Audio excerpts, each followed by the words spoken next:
Good morning, third graders. Welcome to your writing lesson today. Today's writing lesson is going to look a little different than our typical writing lessons because we're going to do a little bit of an exploration of nonfiction texts, and then we're just going to brainstorm an authority list. So first, let's talk about the exploration. In Epic, I've assigned to you, and you should have done this work before watching this video, so if you haven't, you're going to pause the video and do this now. I've assigned to you a collection of nonfiction texts. So when you log into Epic, you'll see collections, and there's a collection named Nonfiction Reading Unit. You're going to choose just a couple of these books, spend about 10 to 15 minutes looking through some nonfiction books and listing in your notebook nonfiction text features that you notice. What do nonfiction texts have that fiction texts might not have? So you're going to do that work first before you watch the rest of the video. So if you haven't done that already, pause now and do that work. Otherwise, I'm going to read to you some of our mentor text, Deadliest Animals, and think about nonfiction text features as we read. And why we're doing this, I know nonfiction text is a reading unit, but as information writers, we're going to be writing our own nonfiction text. So it's important that we start to think about what nonfiction texts look like. So I'm going to read you part of Deadliest Animals, which I had pulled up. There it is. And we'll think about nonfiction text, things you might notice. So first, I noticed right away there's a table of contents. Does everyone see that? Fiction texts sometimes have that, but usually not with page numbers this way. Usually it's by chapter. I noticed right away that there are photographs and headings and captions that explain the photographs. There's also like graphic features, check marks. So this one says Deadly Surprises. The African lion has all the features you'd expect to find in one of the world's deadliest animals. These powerful predators are skillful stalkers that usually hunt together in groups called prides and can take down prey 10 times their size. That's why people often call lions the king of the jungle. But are lions the deadliest animals of all? Not quite. I noticed that there aren't as paragraphs in the same way on this page at least. Lions certainly score high on the deadliest list, but they don't take the number one spot. And if you think all of Earth's most dangerous creatures are big, fierce hunters, you're in for some surprises. Oh, look at these information boxes here. Surprise 1. Some deadly animals eat only plants. Red kangaroos spend their days quietly nibbling on grasses, but when they feel threatened, watch out. A hard kick in the chest can break a person's ribs and collapse the lungs. Surprise 2. Some deadly animals are smaller than the palm of your hand. Sounds like processionary. That's a pronunciation key right there. Processionary caterpillars are only 2 inches long, but beware of their hairy bristles. They can cause rashes, asthma attacks, and even deadly allergic reactions. Surprise 3. Some deadly animals may be closer than you think. Rattlesnakes live throughout the United States, and they bite about 8,000 people each year. Even though rattlesnake's venom is deadly, most people get treated quickly and survive. Deadly definition. Oh, another nonfiction text feature. Keywords defined for us.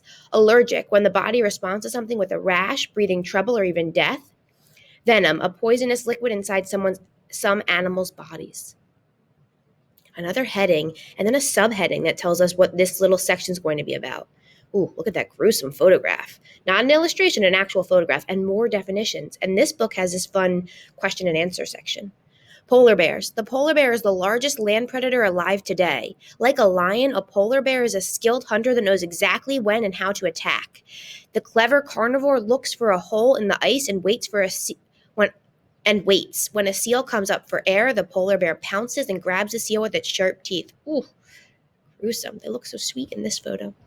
Deadly definitions. Carnivore, an animal that eats the meat of other animals.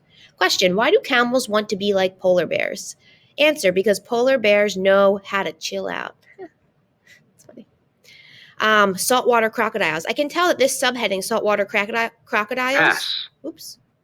goes under this section of mighty hunters.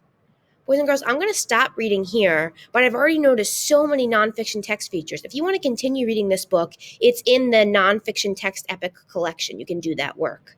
Hopefully, you notice some of the same nonfiction text features I noticed.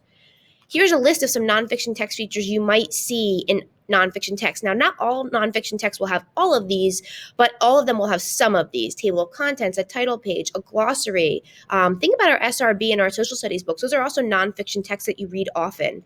Illustrations, usually actually more, they have photographs. Captions, labels, graphs, tables, maps, diagrams, facts and sidebars. We saw some of those, some things like that, like information boxes in the text we were reading. So once you have a firm grasp of, or a beginning grasp, I guess, of what's in nonfiction text, I want us to start to think about how we might be authors of nonfiction text. And the thing about being an author of a nonfiction text is you have to think about something you know a lot about. You have to think about something that you're an authority on, meaning something that you're an expert on that you could teach other people about. When I think about this, every year I have students make an authority list, and every year I'm so impressed with the things that students are able to come up with for things that they really know a lot about that they could teach someone else about. It's really cool to see. So I thought about my own authority list. And you're going to do this work when we'll finish the lesson here. And I thought about, what are things that I know so much about, I could teach someone about, I feel confident talking about, I know lots of facts about, and some of you might be thinking, well, I'm not really an authority on that much. And I kind of felt that way too. But then when I thought about it, I thought, well, there's a lot of things that I really do know a lot about, that I could teach someone about, that I could write all about. So here are some things I brainstormed for my authority list. Riding a bike. I've now taught 2 of my kids to ride a bike. I ride my own bike inside often and outside. I just got a bike for Christmas with a little trailer. I could talk all about different types of bikes that you might ride, kids' bikes, adults' bikes, stationary bikes, bikes outside. So this is a new one for me this year, but I definitely am an authority on riding a bike. I don't know if you guys know this, but I have 2 older brothers. I have for all the years I've been alive. And so I'm authority, I think, on being a sister. I could talk a lot about how to be a good sister. Maybe not so good sometimes. Skiing. I know this came up yesterday with cohort A, that skiing is one of my absolute favorite sports. I've been doing it for a really long time. And skiing, I feel like I'm an authority on because I know it's not a how-to book. I'm not going to teach someone how to ski, but I know all the details about skiing. I can talk about slopes. I can talk about equipment. I can talk about types of trails. I can talk about lessons. I can talk about all things you might need to know to go skiing. So I'm not writing about how to ski. I'm writing more about all the things you might need to know. Oh, this is my 11th year teaching 3rd grade.